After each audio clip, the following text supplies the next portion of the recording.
जैन और आज हम लोग MCS 211 के यूनिट 3 के लेक्चर नंबर 2 पे हैं। लास्ट लेक्चर्स में हम लोगों ने कवर कर लिया था इंट्रोडक्शन क्या होता है, brief review of asymptotic notations हमने कवर कर लिए थे, analysis of simple construct and constant time ये भी हम लोगों ने कवर कर लिया था, राइट। अगर आपने बाई चांस ये वीडियो मिस कर दी हो तो आप बैक जाके वो वीडियो देख सकते हैं। और I want to thank you for all the subscriber and the viewers who are literally eager to waiting for my videos.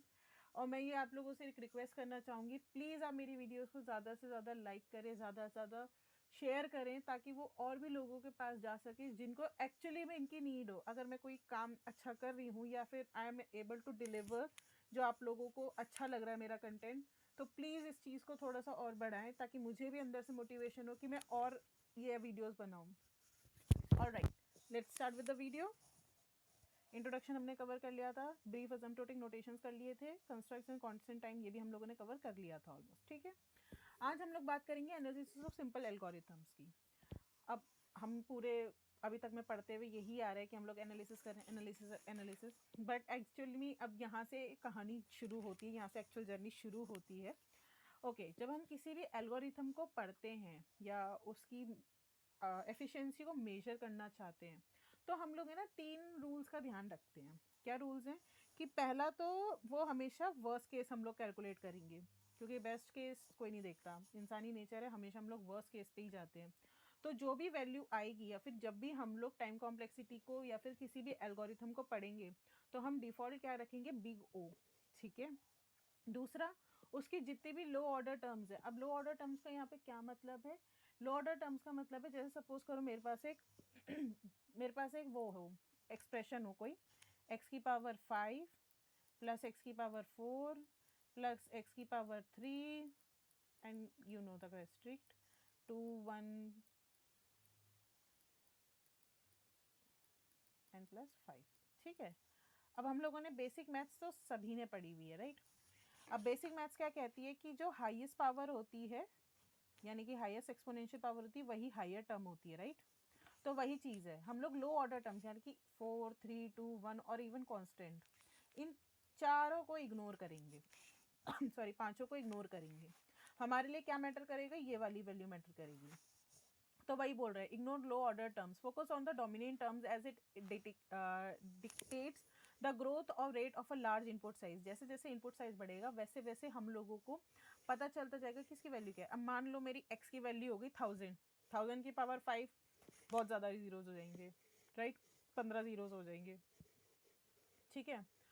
Ignore constant factors, constant factors को भी हम इग्नोर कर देते हैं, यानी कि अगर 5n² है तो हम लोग सिर्फ n² को कंसिडर करेंगे, 5 को कंसिडर नहीं करेंगे। अगर हम इन छोटी छोटी चीज़ों को भी कंसिडर करेंगे तो ऑब्वियसली बात है ये एनालिसिस कम, रॉकेट साइंस ज़्यादा हो जाएगा, ठीक है, जिसमें हमें एक डेसिमल की भी वैल्यू देखनी हो।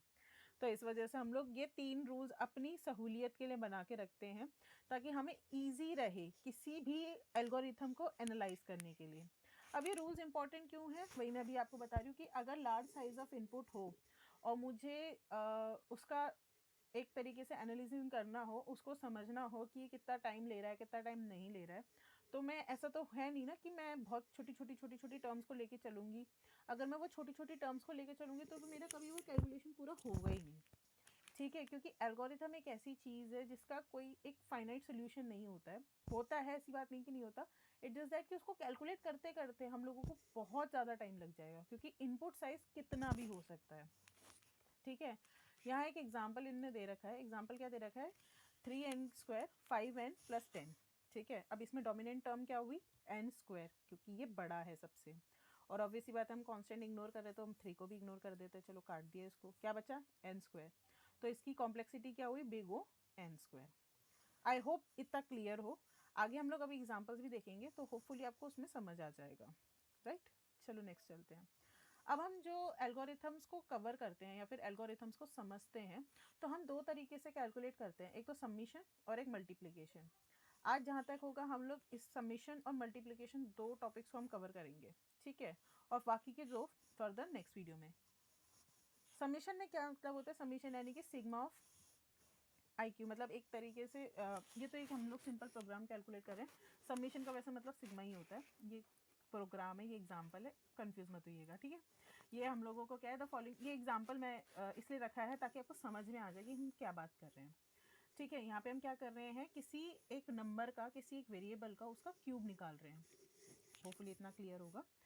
सम of n cube into n, ये मेरा एक फंक्शन है, एक तरीके से सूडो कोड लिख रखा है just to make you give you an idea कि क्या चल रहा है, किस तरीके से हम कैलकुलेट करते हैं।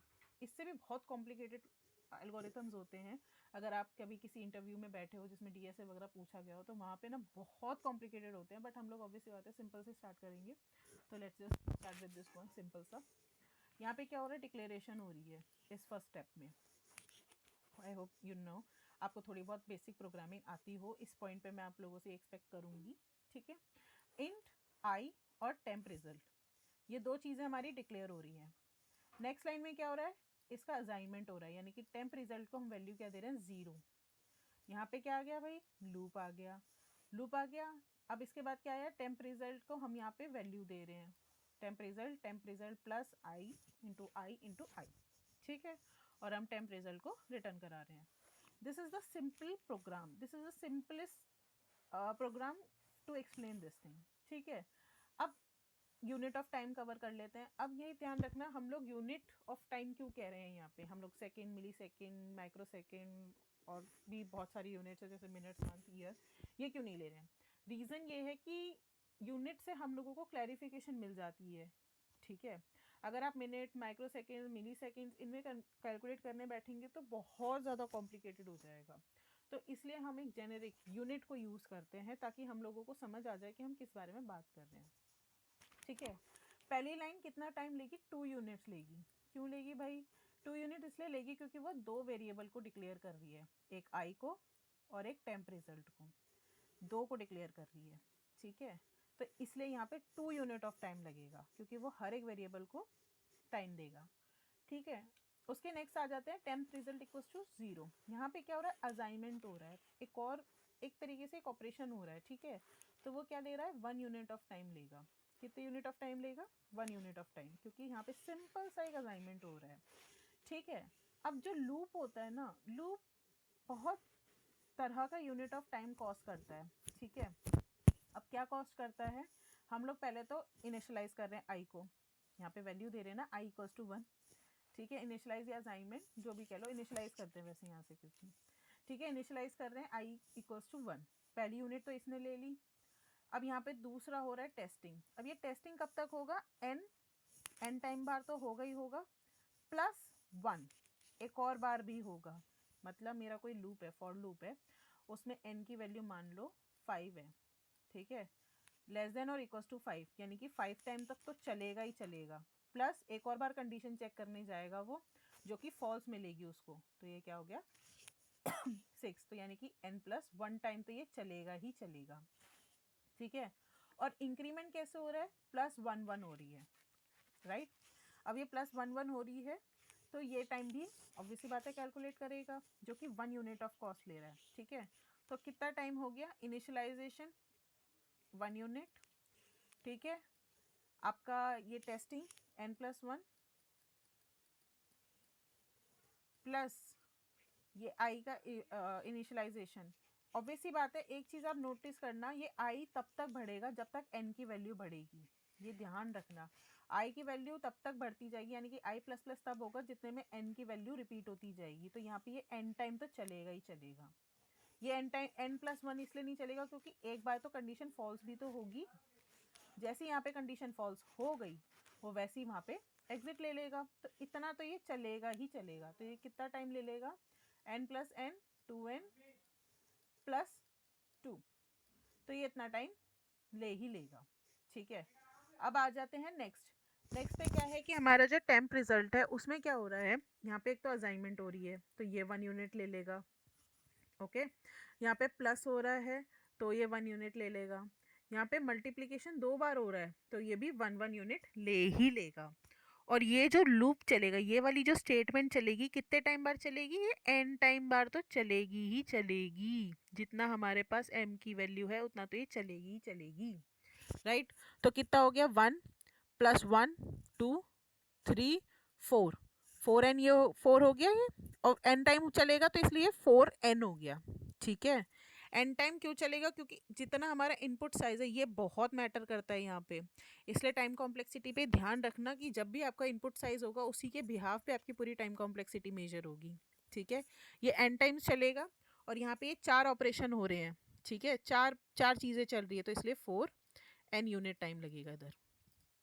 ठीक है, नेक्स्ट आपका रिटर्न कर रहा है तो ये ऑब्वियसली बात है 1 यूनिट ऑफ टाइम लेगा ही लेगा। तो टोटल कितना हो गया जी, टोटल हो गया आपका 2 + 1 3, 3 + 2 5, 5 + 1 6, 6 तो ये वैल्यू हो गई। ठीक है, प्लस अब वेरिएबल भी काउंट कर लेते हैं, 2n + 4n = 6n। अब ऑब्वियसली बात है हम कांस्टेंट नहीं कंसिडर करेंगे और लो ऑर्डर टर्म्स नहीं कंसिडर करेंगे, तो ये भी कट गया, ये भी कट गया। ठीक है, ये कांस्टेंट है, इसके साथ मिनटू है, ये है वो है, तो क्या हमारे पास बचा बिग ओ ऑफ n। इस तरीके से हम लोग सबमिशन करके अपने टाइम ऑफ यूनिट को एक तरीके से कैलकुलेट कर सकते हैं। ये एक तरीका है, ठीक है, कैलकुलेट करने का किसी भी एल्गोरिथम की टाइम कॉम्प्लेक्सिटी को निकालना। होपफुली आपको ये समझ आ गया हो, नहीं समझ आया हो तो आप मुझे एक बार कमेंट सेक्शन में बता दीजिएगा, मैं आपको एक और एग्जांपल से और अच्छे से थोड़ा सा ब्रीफली एक्सप्लेन कर दूंगी सो दैट आपको और क्लैरिटी हो जाए। ऑलराइट, नेक्स्ट चलते हैं, पॉलिनोमियल इक्वेशन इवैल्यूएशन। अब पॉलिनोमियल इवैल्यूएशन बहुत बड़ा टॉपिक है, बट मैं थोड़ा सा आपको एक्सप्लेन कर देती हूँ, कोशिश करूँगी मैं ब्रूट फोर्स तक तो कर ही दूँ। ठीक है, पॉलिनोमियल इवैल्यूएशन में क्या होता है, हमारे पास पॉलिनोमियल एक्सप्रेशन होता है जिसके अंदर ऑब्वियसली बात है 2 से ज़्यादा टर्म्स होती हैं। हम लोगों ने सबने मैथ्स पढ़ी है, 2 से 3 से 4 से भी ज़्यादा हो सकती हैं, कितनी भी हो सकती हैं। ठीक है, और उस पॉलिनोमियल में क्या होता है, एक टर्म होती है जिसके अंदर आपका एक कोफिशिएंट होता है और एक एक्सपोनेंट होता है। कोफिशिएंट यानी कि जो उसके साथ में है, जैसे कि ये 15, एक्सपोनेंट यानी कि 4, ये पावर में है, ये मेरे से थोड़ा सा लिखा नहीं गया सही से इस पर। ठीक है, तो ये है 15 x⁴ + 7 x⁴ + 9x + 7, ये मेरी एक्सपोनेंट, ये पॉलिनोमियल है। ठीक है, सेम इसका भी है 14 x⁴ 17 x⁴ -12 x⁴ + 13x + 16। ठीक है, ये हमारे पॉलिनोमियल्स होते हैं। इसमें दो चीज़ें क्या है, एक तो इसका कोफिशिएंट यानी कि जो इसके साथ है मल्टीप्लिकेशन में। अब जैसे किसी किसी के साथ कुछ भी नहीं होता, केवल x होता है, तो यानी कि हम मान के चलते हैं उसमें 1 उसका कोफिशिएंट है। ठीक है, और इसकी पावर भी ऑब्वियसली बात है 1 है, यानी कि एक्सपोनेंट। ठीक है, एक पॉलिनोमियल में भी represent in the form of array और स्ट्रक्चर। हम कोडिंग में जब हम पॉलिनोमियल की बात करते हैं तो हम उसमें या तो एरे की फॉर्मेट में बात करते हैं या तो स्ट्रक्चर की फॉर्मेट में बात करते हैं। ठीक है, उस स्ट्रक्चर में हमारी दो चीज़ होती है, इंट कोफिशिएंट, इंट एक्सपोनेंट, क्योंकि ये दोनों ही इंटीजर वैल्यू रहेंगी। ठीक है, हम लोग जब भी बात करते हैं ज़रूरी नहीं इंटीजर ही हो, ऑब्वियसली बात है पावर की भी वैल्यूज़ रह सकती हैं, फ्रैक्शन रह सकता है, डेसिमल रह सकता है, anything can be possible. It just that हम लोग एक वो चल रहे हैं एक तरीके से अपनी सहूलियत के लिए बना के चल रहे हैं कि हम लोग इंट कंसिडर कर रहे हैं। ठीक है, अब जब हम पॉलिनोमियल्स की बात करते हैं तो ऑब्वियसली बात है एकदम स्ट्रेट मेथड हमारे पास नहीं है, तो इसलिए हमारे पास दो मेथड्स हैं एक है ब्रूट फोर्स और एक है आपका ऑर्नर्स फोर्स। ठीक है, पहले हम लोग आज ब्रूट फोर्स को मेथड को कवर करने की कोशिश करेंगे। So let's start it with this. Brute force method में क्या होता है, एक बहुत स्ट्रेट फॉरवर्ड अप्रोच है। ठीक है, किसी ने अगर बीसीए वगैरह पढ़ा होगा उसमें अगर ब्रूट फोर्स का मेंशन होगा तो ये बिल्कुल स्ट्रेट फॉरवर्ड अप्रोच होती है। आप हर एक चीज़ को इंडिपेंड मतलब एक तरीके से तोड़ तोड़ के उसको सॉल्व करते चलो। होपफुली किसी को याद हो या ना हो, बट मैं एक बहुत सिंपल सा सार बता रही हूँ ब्रूट फोर्स का। किसी भी एल्गोरिथम, किसी भी प्रॉब्लम को उसको वो तोड़ता है, स्प्लिट करता है, स्प्रेड करता है और उसको फिर धीरे एक एक करके सॉल्व करता चलता है, फिर उनको इस लास्ट में मर्ज कर देता है, लो तुम्हारा आंसर आ गया। समझ गए, तो यही चीज़ हमारी यहाँ पे ब्रूट फोर्स में होगी। Brute force method is a straightforward approach to evaluate a polynomial by calculating each term independently. Independently वो हर एक term को calculate करता है, उसके बाद उसको लास्ट में सम कर देता है, जोड़ देता है। ठीक है, इससे क्या होता है, ये हर एक टर्म को इंडिविजुअली कैलकुलेट करता है, सारे उसके एक्सपोनेंशियल को भी, जो एक्सपोनेंशियल्स होते हैं उनको भी इंक्लूड करता है और उसके बाद उनको सम करता है। समझ लेते हैं क्या चल रहा है, क्या बात कर रहे हैं यहाँ पे, कौन सी फारसी हो रही है। यहाँ पे है हमारे पास 15 x की पावर 4 प्लस 17 x की पावर 3 प्लस 12 x की पावर 2 प्लस 13x प्लस 16। ये है हमारे पास पॉलिनोमियल। अब इसमें ये क्या कर रहा है, इसे तोड़ रहा है। 15 इंटू एक्स, मैं डायरेक्ट एक्स इंटू एक्स लिख रही हूँ, होपफुली आप समझ जाए। डॉट डॉट करके लिख देती हूँ यहाँ पे मैं, डॉट एक्स, क्योंकि मैं काटा भी लिखूँगी और एक्स भी लिखूँगी तो कन्फ्यूजन हो जाएगी, ठीक है। 17 dot x dot x dot x, ठीक है, plus 12 dot x dot x, ठीक है, प्लस 13 डॉट एक्स प्लस 16। इसने इसको क्या करा, तोड़ दिया, ठीक है। अब इसने क्या करा, इन चारों को अलग से कंप्यूट करा, x की पावर 4, x की पावर 3, x की पावर 2, x की पावर 1, ठीक है। मल्टीप्लाई करा हर एक उसके रिजल्ट को उसके कोफिशिएंट के साथ। ऑब्वियसली बात है, 15 से उसको करा, 17 से करा, 12 से करा, 13 से करा, 16 से करा, सारे रिजल्ट को जोड़ दिया, ठीक है। और जोड़ने के बाद उसके पास क्या मिला, n डिग्री, यानी कि वर्स्ट केस में हमारा किसी भी n डिग्री पॉलिनोमियल होता है उसका टोटल मल्टीप्लिकेशन क्या होता है, n प्लस सॉरी n, एक मिनट, ये थोड़ा कंफ्यूजिंग हो गया, मैं आपको दोबारा समझा देती हूँ। मैं बता देती हूँ वैसे क्या फॉर्मूला है, n प्लस 1 बाय 2। अगर किसी को गलती से याद हो तो ये समीशन ऑफ n ही है, राइट। किसी भी टर्म का अगर हमें समीशन करना हो तो हम लोग उसे बैठ के प्लस नहीं करते हैं, ये बेसिक फॉर्मूला है, ये n multiply n plus 1 by 2, right.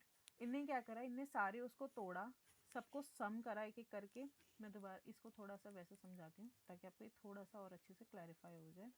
इनने क्या करा, देखो, इनने ये करा कि इन सब में से अलग अलग टर्म्स को एक तरीके से कॉमन ले लिया, ठीक है।